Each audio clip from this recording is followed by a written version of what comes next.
capuchina y ya hace más o menos unos 25 o 30 años, si no más, pasó al clero diocesano de Lavallol, de Lomas de Zamora. Mi nombre es Fray Alberto, yo soy capuchino, tengo 35 años, hace 1 año y medio me ordenaron sacerdote, hace 10 años que entré en esta bendita orden capuchina y hoy quería compartir con ustedes algo acerca de San Francisco. Vamos a hablar respecto al cántico, que es el tema que nos convoca, pero vamos a hablar también un poco acerca de su vida, de quién fue este personaje tan polémico para algunos, tan apasionante, tan inspirador para otros.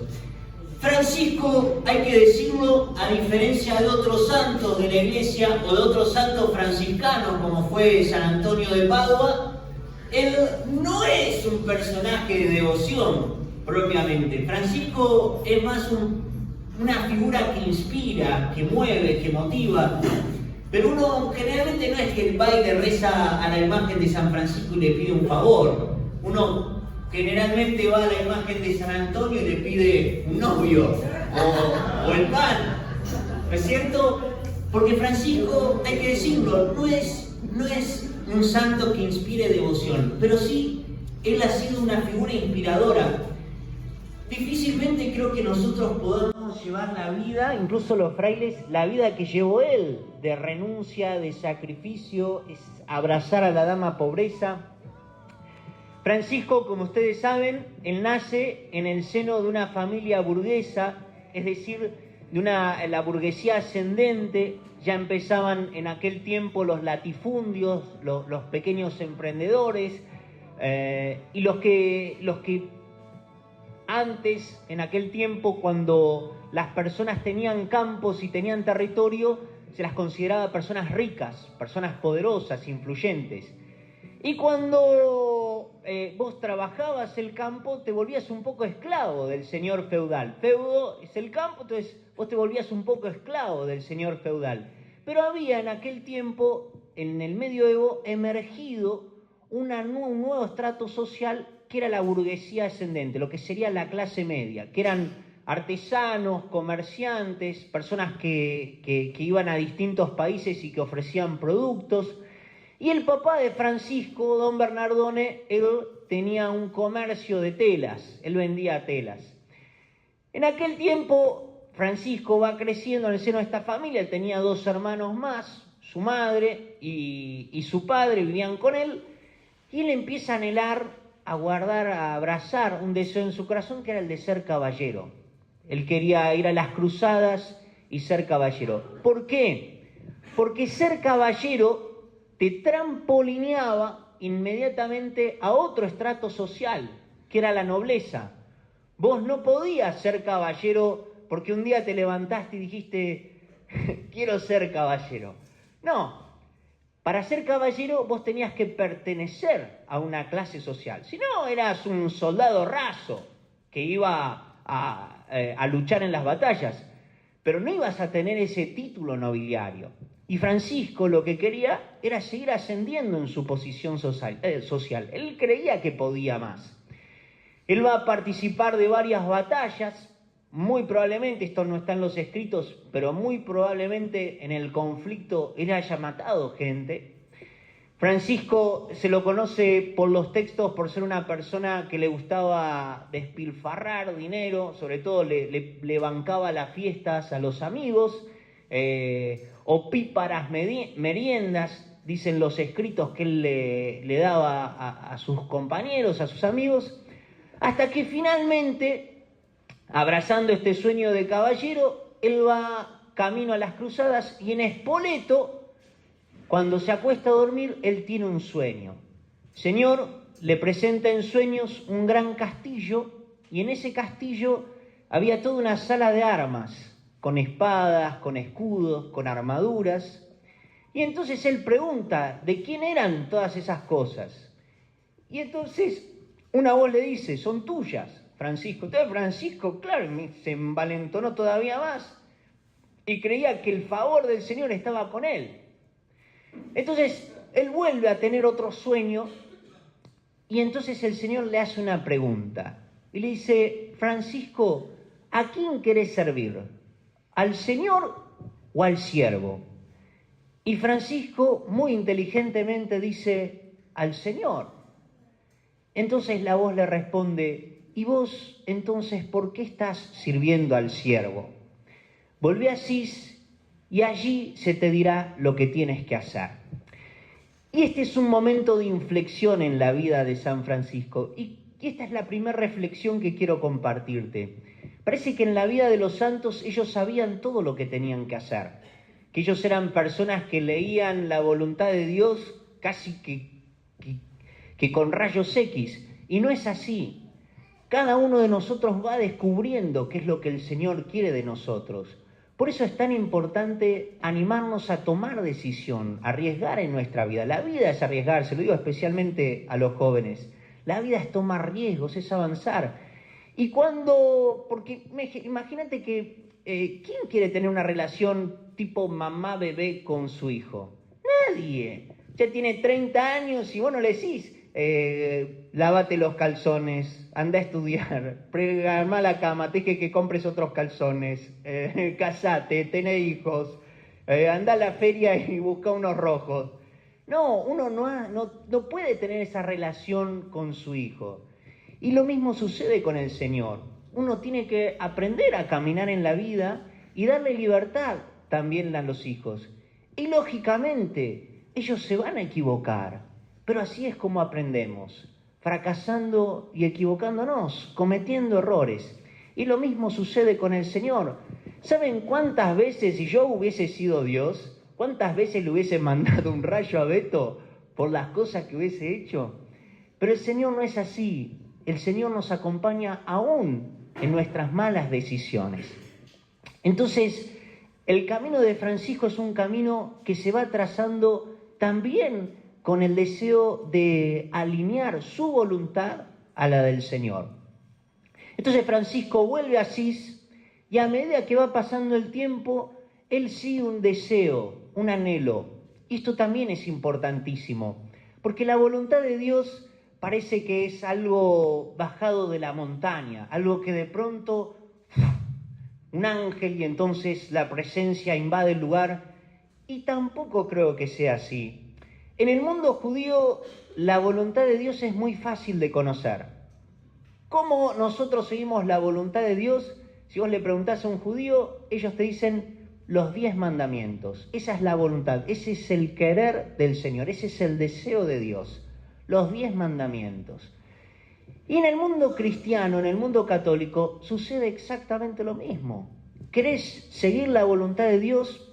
Amá a Dios y amá a tu prójimo y vas a estar cumpliendo su voluntad. Y si el Señor quiere algo especial para vos, Él va a poner un deseo en tu corazón que no lo vas a poder evitar, que va a ser una sed que no vas a poder apagar fácilmente. Y de a poco empieza a experimentar Francisco, y un día le entrega un pedazo de la capa a un leproso y otro día le entrega unas monedas a una mujer que estaba en el camino, y así la vida de Francisco empieza como a dar un giro, hasta que finalmente él decide despojarse de todo y abrazar la pobreza. Y esto es algo que el Señor le regala porque él va a una capilla. Y en la capilla estaban los leccionarios, pero ¿saben qué es un leccionario, verdad? Leccionario es el libro que nosotros leemos con las lecturas de la Biblia, que nosotros leemos en la misa. Leccionario porque es por lecciones, por partes. Entonces, él abre 3 veces el leccionario y en los 3 habla de aquel pasaje donde los discípulos tenían que salir a predicar el Evangelio sin bastón, sin alforja, sin sandalias. Y entonces Francisco dijo, el Señor me pide que yo abrace la pobreza. Esa es la interpretación literal, voy a hacer un paréntesis acá, esa es la interpretación literal de ese pasaje. Hay una interpretación en la exégesis contemporánea, en la exégesis moderna, que da una interpretación muy distinta a la que dio San Francisco. Cuando el Señor le dice a los discípulos que vayan a predicar el Evangelio por todo el mundo y que no lleven ni 2 bolsas, ni alforja, ni bastón, ni sandalia, ni nada, lo que les está queriendo decir no es que abracen y vivan la pobreza, sino que salgan ya, que no se preparen para salir a predicar el Evangelio, que con lo que tienen salgan a anunciar. Pero Francisco lo toma literalmente, como lo hemos tomado durante muchos siglos a lo largo de la Iglesia. Y eso genera un gran conflicto en su casa, va a traer muchos problemas. El padre de Francisco lo va a negar públicamente, le va a decir: vos ya no sos más mi hijo. Y esto no termina acá. Y con esto quiero empezar a alguna reflexión acerca del cántico. Francisco tiene serios problemas con la figura paterna. Él tiene una ruptura con la figura de su padre. Dicen los escritos que el padre pasaba por las calles de Asís y cada vez que lo veía a Francisco lo maldecía y lo insultaba. Y entonces Francisco buscaba un mendigo para que contrarreste esa maldición y lo bendijera. Y acá quiero que veas otro aspecto tan humano de San Francisco, porque a él le dolía muchísimo el rechazo de su padre. Le dolía muchísimo. Tal es así que Francisco nunca se va a dirigir a Jesús en las oraciones que tenemos de él. Siempre va a hacer referencia al Padre de Jesús, al Padre nuestro que está en el cielo. Y entonces acá es cuando yo digo, a lo mejor esta ruptura que él tuvo con su padre fue justamente lo que llevó a Francisco a abocarse cada vez más, a abrazar una vida de pobreza y a confiar plenamente en el Señor. Mis padres se separaron cuando yo tenía 10 años. Y para mí eso fue una crisis terrible en mi vida, fue un punto de inflexión, un quiebre. Y yo a veces me pregunto si a lo mejor no haya tenido algo que ver, que ellos se hayan separado y que yo hoy me encuentro aquí hablándoles a ustedes después de haber consagrado mi vida a Dios. Entonces, todos los episodios que nosotros vivimos, todas las experiencias que vivimos en el pasado, condicionan la manera en que nosotros hoy nos paramos en el presente, porque nuestra vida adulta está enraizada en nuestra niñez. Cada uno de nosotros no deja de ser ese niño que fue, solo que ahora está en el cuerpo de un adulto, ha crecido, pero todos fuimos formados por los buenos y los malos momentos, por los buenos y no tan buenos recuerdos, por la presencia o la ausencia de nuestros padres.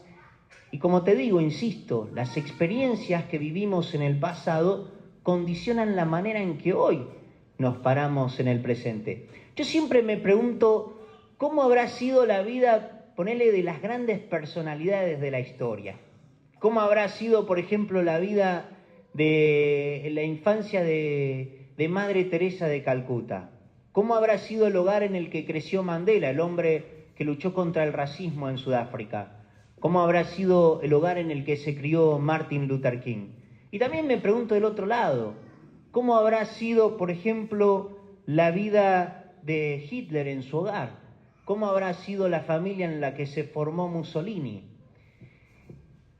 Y mi pregunta es, ¿qué es lo que hace que algunas personas, porque si uno busca en Wikipedia, revisa algún video de YouTube, después descubre que tanto unos como otros pasaron por situaciones muy difíciles en su vida, pasaron por muchísimo sufrimiento en la infancia. Y entonces la pregunta es, ¿qué es lo que hace que algunos quieran salir a la vida y extender una mano hacia los que han caído? ¿Y qué es lo que hace que otros quieran salir al mundo sintiéndose con el derecho de cobrarse aquello que la vida no les dio? Francisco entonces elige abrazar la pobreza como un ideal. Él la va a llamar su esposa, la dama pobreza. Él se casa con la pobreza. Él en todos los textos va a decir que el Señor no pudo haber elegido a nadie peor que él para demostrar el valor de su gracia. Y esto es otra cosa que a mí me encanta. Porque ¿qué es un plato de sopa para un rey? No es nada. Pero ¿qué es un plato de sopa para un mendigo? ¿Qué hubiesen sido las palabras del Señor en boca de un virtuoso? Por eso creo yo que también el Señor lo elige a Francisco, un hombre que vivía los ideales más altos de nobleza, las aspiraciones más altas de riqueza, y él lo deja todo y abraza una pobreza radical. En el momento en que la Iglesia es más poderosa en toda la historia, en el momento en que la Iglesia tenía más influencia incluso que los imperios, la Iglesia decidía quién era el rey de las naciones, el Señor llama a un hombre para vivir la pobreza de un modo radical. Y ese contraste de parte del Señor me parece maravilloso. ¿No te parece también? Hermoso. Entonces, Francisco va a vivir su vida, no va a dejar de sufrir por esto. Francisco la va a pasar muy mal, los hermanos no lo van a entender. Van a querer en un principio muy motivados seguir sus pasos, abrazar la pobreza, vestir un hábito humilde, ayunar prácticamente la mitad del año. Y llegando al final de su vida, cuando tienen que darle porque él nunca se imaginaba que lo iba a seguir tanta gente, por eso te digo que era un hombre inspirador, un gran líder. Como él no se imaginaba que la gente lo iba a seguir tanto, en especial los jóvenes, entonces él tiene que darle una forma, tiene que crear una institución, la orden franciscana. Se presenta con el Papa, le presenta una regla, el Papa se la aprueba de viva voz, un imprimatur de voce, in voce, pero todavía tenían que terminar de pulir algunos aspectos de la regla, la forma de vida, eso significa la regla, y los hermanos no estaban de acuerdo, y entonces le queman la regla. Y Francisco, en ese momento, estoy hablando de los últimos 3-4 años, él muere en el 1226, así que 3 años antes él se da cuenta ya enfermo, no le funcionaba el hígado, estaba casi ciego, todo lo que comía lo vomitaba, se sentía muy débil. Él sentía que todo lo que había hecho había sido inútil, que no le servía, no había hecho nada, ni el Señor ni siquiera sentía que le hablaba, que los hermanos lo trataban mal, ya ni siquiera lo recibían en el convento. Entonces él se va a un monte, generalmente se iba a las cuevas a rezar, él se va a un monte, el monte Alberna, y ahí recibe de parte del Señor los signos visibles de la pasión. Aparece un Cristo seráfico. En el momento más oscuro de Francisco es cuando él comparte la pasión de Cristo. Qué importante, decía el Padre Pío, es aprender a sufrir. Esa es una gran gracia en nuestra vida, pedir la gracia de aprender a sufrir, de compartir la cruz de Cristo en nuestra vida. A lo mejor no sean los hermanos que te desprecian por una regla que no quieren vivir, o por vivir una vida de pobreza, o por vestir un hábito humilde, pero a lo mejor sí es un jefe difícil, un compañero que habla mal de vos, un compañerito en el colegio que te hace burlas, o que habla a tus espaldas, o que comenta cosas en internet o en Instagram, un familiar con el que rompimos el vínculo, a veces nuestros hermanos con los que más nos cuesta, el divorcio, la traición, a alguien a quien le entregamos nuestro corazón, jugó con nuestros sentimientos y sentimos que nuestras ilusiones se derrumban como si fuesen un castillo de naipes, y entonces nos toca sentir que mordemos el polvo y abrazamos la cruz. Sor Faustina habla de 3 tipos de personas. Están los que permanecen crucificados junto al Señor. Está el segundo grupo de almas, mucho más numeroso, que son los que abrazan la cruz simplemente. Y después hay un tercer tipo de almas, que son los que arrastran la cruz con resignación. Y ella dice, de estos 3 grupos, los que permanecen, los menos numerosos, que permanecen crucificados con el Señor, son una gran luz sobre la faz de la tierra. Francisco, entonces, con todo ese panorama, viviendo un momento realmente de oscuridad, elige escribir uno de los poemas que hoy por hoy es indudable que fue escrito por él, que es el Cántico de las Criaturas. El Cántico de las Criaturas, más que un cántico, más que un poema, es una oración. Francisco no escribió por un aire intelectual ni poético, sino que todo el cántico, así lo conocemos por ese nombre, habla de alabar al Señor. Todo el cántico habla del Padre. Los dos primeros versos del cántico hablan acerca del fin de esta gran oración, que son alabar al Señor. Dice: Altísimo, omnipotente, buen Señor, tuyas son las alabanzas, la gloria y el honor y toda bendición. A ti solo, Altísimo, te corresponden, y ningún hombre es digno de pronunciar tu nombre. Francisco, lo que tiene él es medio carismático en algún punto, y entonces le gusta como tomar distintos salmos y todo, y entonces los va mezclando. Y hay muchas maneras de referirse al Señor que aparecen en la Escritura. Ahí cita, algunos pasajes del Apocalipsis o de los Salmos, porque Francisco es un hombre de la palabra, Él quería conocer la voluntad de Dios, por eso también leía la Escritura. Y esta es mi sugerencia para vos: acércate a la Escritura. Los católicos no conocemos la palabra de Dios. ¿Alguna vez leíste un evangelio? No me lo digan, ¿Alguna vez leíste un evangelio entero? No te digo los 4, te digo uno solo, Marcos, 16 capítulos. ¿Alguna vez lo has leído? ¿Alguna vez se te ocurrió leer los 4 evangelios? Y si te digo el Nuevo Testamento entero, el Antiguo Testamento, no, lo que pasa es que es muy aburrido. Y tenés un sacerdote, incluso da clases el padre. Hay que leer la Escritura, hay que conocer la Escritura. Hoy ahí tenemos un montón de material, de tutoriales, de introducciones al Nuevo Testamento, al Antiguo Testamento. Nosotros los católicos todavía le seguimos diciendo el Viejo Testamento. No. Hay que leer la Escritura. Francisco era un hombre de la Escritura, él conocía la palabra de Dios y por eso intentaba vivirla. Después, él va a agrupar de dos en dos.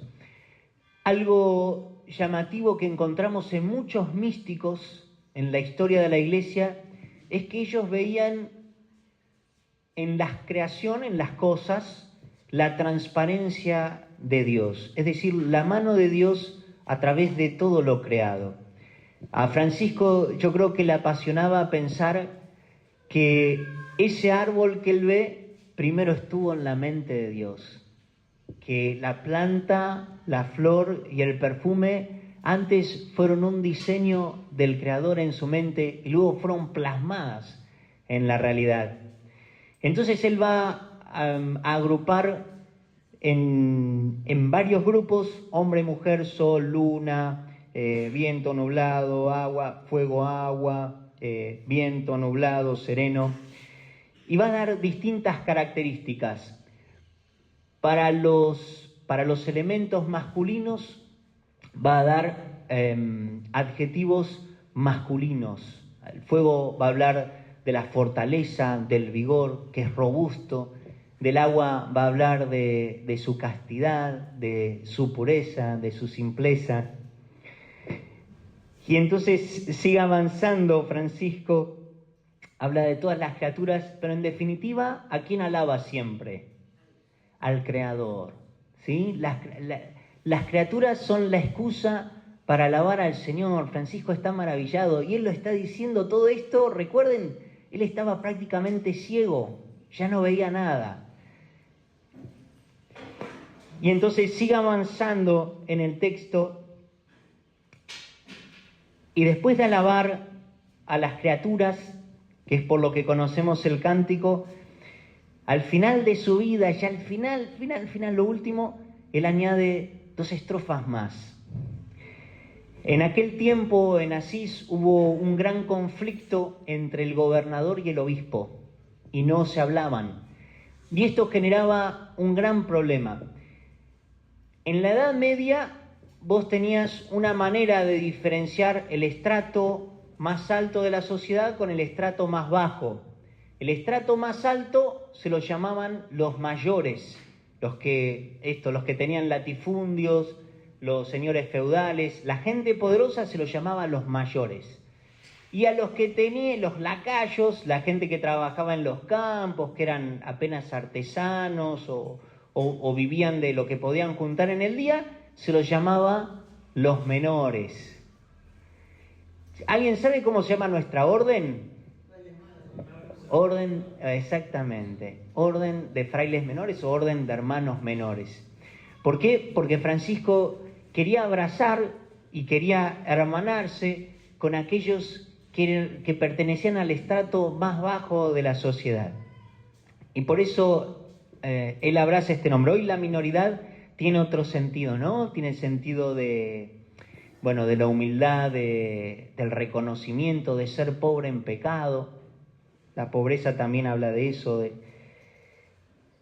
Entonces, viendo la enemistad que existía entre el gobernador de Asís y el obispo, Francisco va a interceder para que ellos vuelvan a hablar. Así sucede. Y entonces él añade una estrofa más. Y va a decir así. Dice: loado seas, mi Señor, alabado seas, mi Señor, por los que perdonan por tu amor y sufren enfermedad y tribulación. Bienaventurados aquellos que la sufren en paz. Hace unos años atrás, cuando vivía en Paraguay, se acercó una mujer. Ella tenía un hijo, su hijo tenía problemas de alcohol, era alcohólico, la insultaba, incluso hasta llegó a golpearla en ese estado de ebriedad. Llegaba de madrugada y la casa era realmente un caos, era un problema convivir con él. Esta mujer tenía otros hijos y los otros hijos le insistieron en que si él volvía a llegar en ese estado, en la madrugada, que no la abriera. Casi que la fuerzan a tomar decisión y ella con mucho dolor acepta. Esa madrugada, él lógicamente sale y esa madrugada empezó a llover, era un día de lluvia, y entonces este hombre, su hijo, golpea la puerta. ¡Mamá, por favor, abrime! ¡Mamá, me estoy mojando, por favor! Y la madre, que había cerrado la puerta del lado de adentro, estaba en la cama y escuchaba los gritos de su hijo. ¡Mamá, por favor, te lo pido, abrime! Él había vuelto y estaba ebrio, muy ebrio. Entonces pasan unos instantes, ella deja de escuchar al hijo que golpea del otro lado, que llama a la puerta, se acerca, pone la oreja y no escucha nada, solo la lluvia que cae. Abre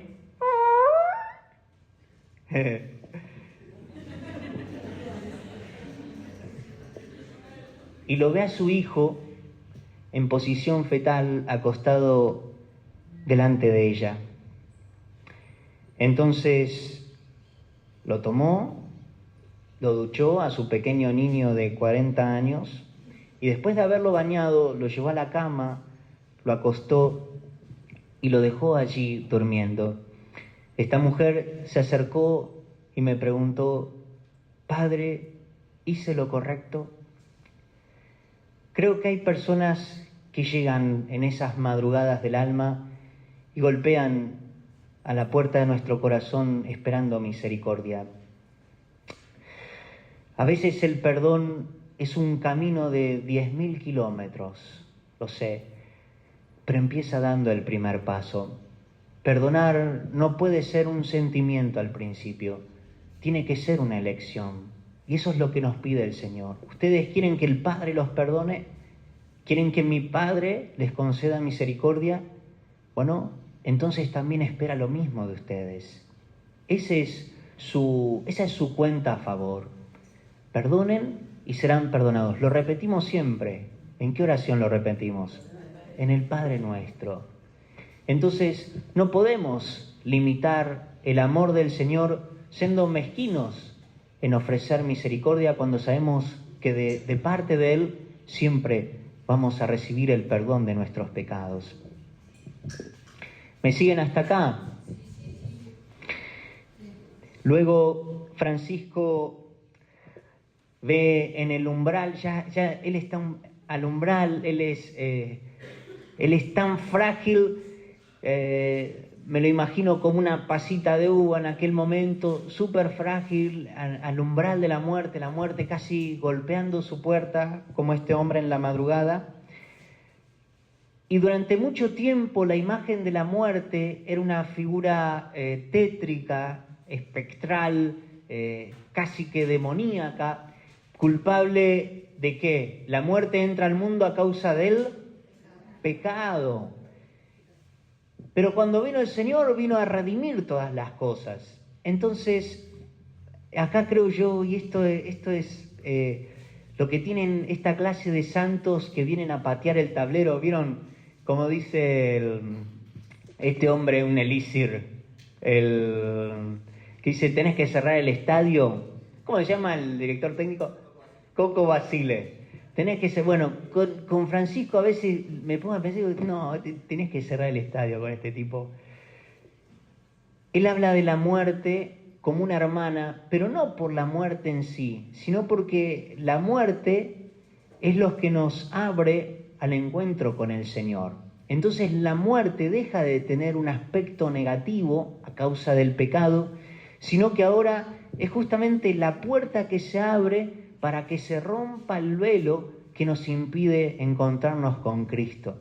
Entonces Francisco va a escribir ya al final de sus días, ahí a punto de encontrarse con el Señor, él dice, loado seas, mi Señor, por nuestra hermana la muerte corporal, de la cual ningún hombre vivo puede escapar.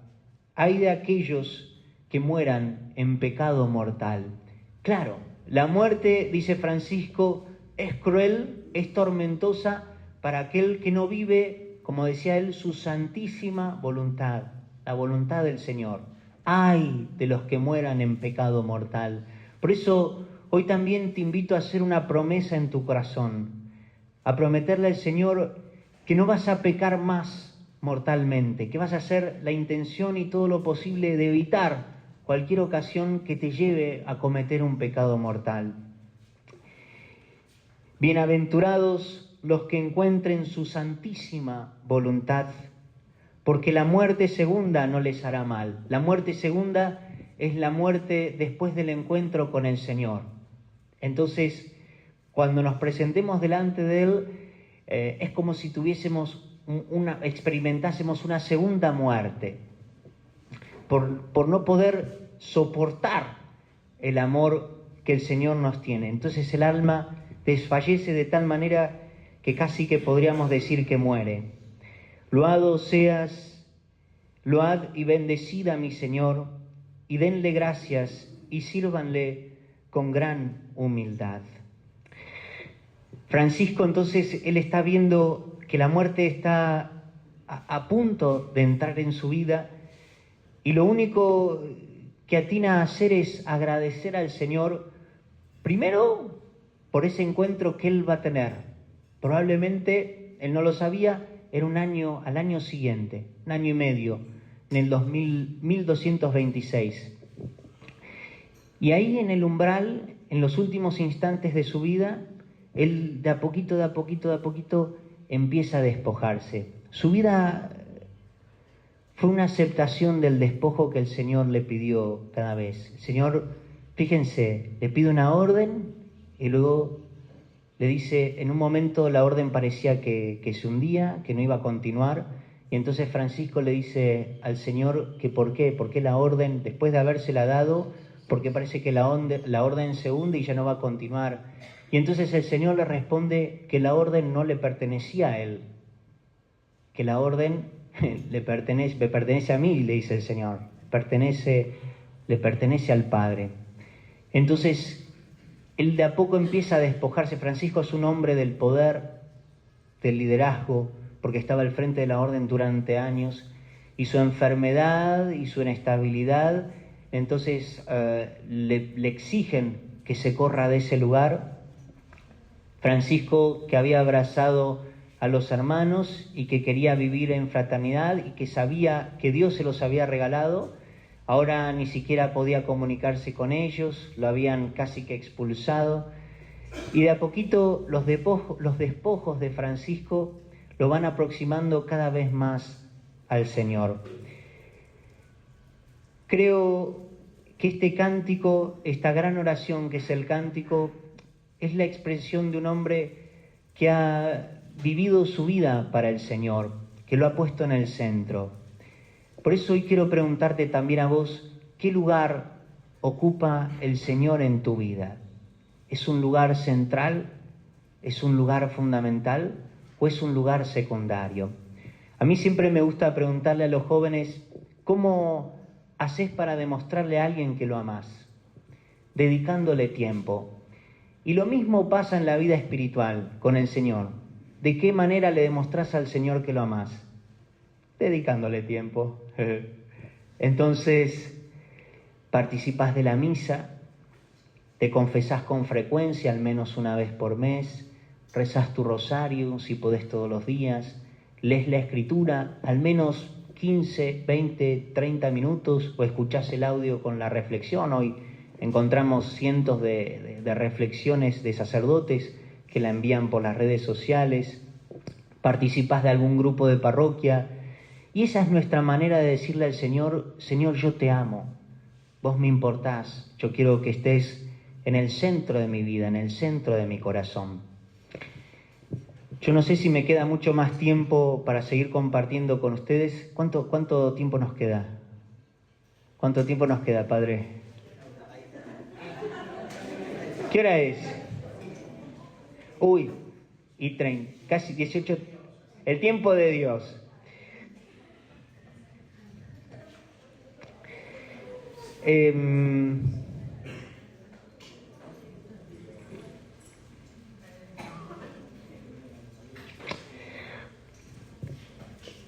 Bien, algo que a mí me sorprende y quiero terminar con esto, es que en nuestra vida nosotros estamos casi que exigidos a tomar decisión, necesitamos tomar decisión. Edwin Thomas era un maestro del escenario, un hombre que ya desde su primer debut a los 15 años, representando la obra Ricardo III, se ganó la fama de ser el mejor intérprete de las obras de Shakespeare. En Nueva York él presentó Hamlet durante 100 noches consecutivas. En Londres él se había ganado el favor de la despiadada crítica británica. Entonces, si se trataba de drama en el escenario, de tragedia en la interpretación, de silencios quirúrgicos en la obra, Edwin Thomas pertenecía a un grupo selecto de actores que podían lograrlo. Tenía 2 hermanos, John y Junius, y sucede, ellos, por supuesto, estos 2 hermanos no llegaron nunca a la talla de Edwin. Pero sucede que en 1863 ellos deciden reunir su talento y forman o representan la obra Julio César. Y en la obra Julio César, John, el hermano de Edwin, representa a Brutus. Brutus es el asesino de Julio César. Y esto podríamos considerarlo como un presagio misterioso de lo que sucedería luego cuando el partido político de John pierde y entonces él asume el papel de asesino en el Teatro Ford. Es una noche fría de abril de 1865, John irrumpe en el palco del teatro, toma su pistola y dispara contra el presidente electo de los Estados Unidos. ¡Pah! Directamente. Y de un disparo en la cabeza mata al famoso presidente Abraham Lincoln. Edwin, a partir de ese momento, se aleja de los escenarios. Él nunca más pudo recuperarse luego de aquel episodio, lógicamente, como verán. Y a lo mejor él nunca más hubiese subido a un escenario en un teatro si no hubiese sido por un hecho fortuito que ocurrió en su vida. Él estaba en la estación de tren y entre la multitud había un joven muchacho vestido muy apuesto que a causa de la presión de la multitud termina resbalando y cae en las vías del tren mientras el tren se acerca. Entonces Edwin, sin pensarlo, lo jala, se arroja, lo jala y lo pone a salvo. Y mientras este muchacho intenta recuperar el aire, voltea para ver quién es el hombre que lo salvó y descubre que es el famoso Edwin Thomas. Pero Edwin no había reconocido al muchacho que salvó hasta que le llega una carta dirigida a él y escrita por el general Adams Biddulph. Y en esa carta, el general Adams Biddulph le agradece haber salvado la vida de un expresidente de los Estados Unidos, héroe de la patria y víctima de asesinato, Abraham Lincoln.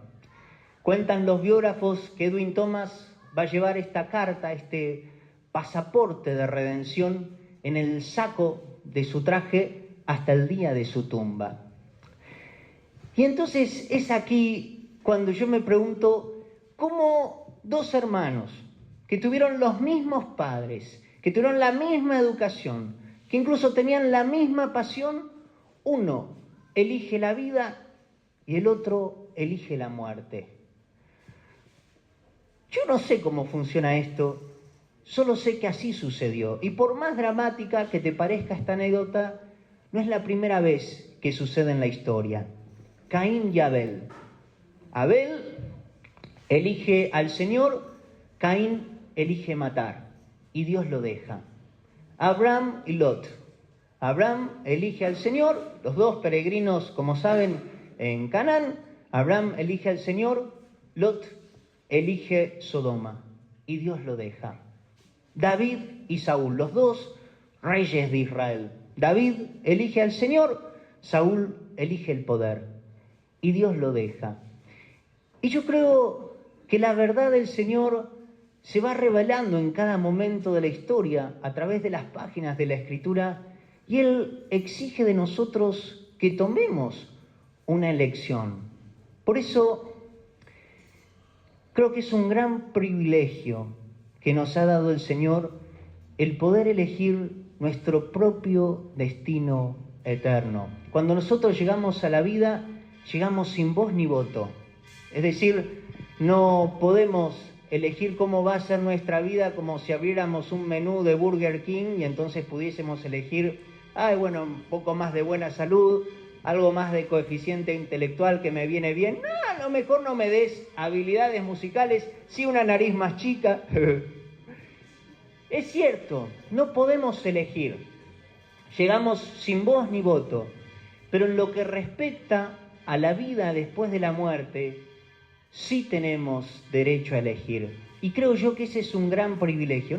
Y ese es un privilegio que no solo compensa el hecho de no haber elegido nuestra vida y todos sus componentes, sino que también cubre las faltas que hayamos cometido en el pasado. Piensen en el buen ladrón. No me parece casualidad que la cruz del Señor esté en medio de dos ladrones, que uno haya elegido la redención y el otro haya elegido reírse del Señor. Piensen en el buen ladrón, un hombre, no conocemos mucho de su vida, pero seguramente no eligió el camino correcto, sino que eligió a la multitud, la moral errónea, una conducta incorrecta. ¿Y quién podría decir que su vida fue un desperdicio? ¿Quién podría decir que él ahora está sufriendo el castigo de sus malas elecciones? Yo no creo que sea así, sino todo lo contrario. Creo que él está recogiendo el fruto de la única decisión buena que tomó en su vida. Entonces, toda una vida de malas decisiones fue redimida por un hombre solitario que escuchó su oración. A lo mejor algunos de nosotros, al igual que San Francisco de Asís, se reprochaban los pecados del pasado, las malas elecciones que tomaron en la vida. Y entonces decimos, ¿cómo puede ser que haya robado? ¿Cómo? No sé qué se me pasó por la cabeza cuando mentí de esa manera, cuando dije esas palabras que hirieron. Si pudiese volver el tiempo atrás, antes del aborto o del adulterio. Y entonces volvemos a esos momentos en donde reprochamos nuestras malas elecciones por estar con los amigos equivocados, en el lugar equivocado, por elegir al cónyuge equivocado. Y volvemos a esos momentos del pasado. Y a mí siempre me gusta recordar que nosotros no podemos volver atrás. Lo escrito, escrito está. No podemos cambiar el pasado, pero sí podemos cambiar el final. Y una buena elección para la eternidad cubre muchísimas malas elecciones hechas sobre la tierra. Entonces, ¿qué fue lo que pasó? ¿Cómo pudo ser que dos hombres que crecieron con la misma madre, bajo el mismo techo, que recibieron la misma educación, uno eligió la vida y el otro eligió la muerte? ¿Cómo puede ser que dos hombres que hayan visto al mismo Jesús, que hayan escuchado las mismas palabras del Redentor, que hayan compartido incluso su misma suerte, uno haya elegido burlarse de él y el otro haya elegido pedirle un favor? Y aquel que pidió el favor, Jesús lo amó lo suficiente como para salvarlo. Y aquel que se burló de él, Jesús lo amó lo suficiente como para permitirle que él haga eso. El Señor permitió que ellos tomen su decisión y también espera lo mismo de nosotros. Muchas gracias.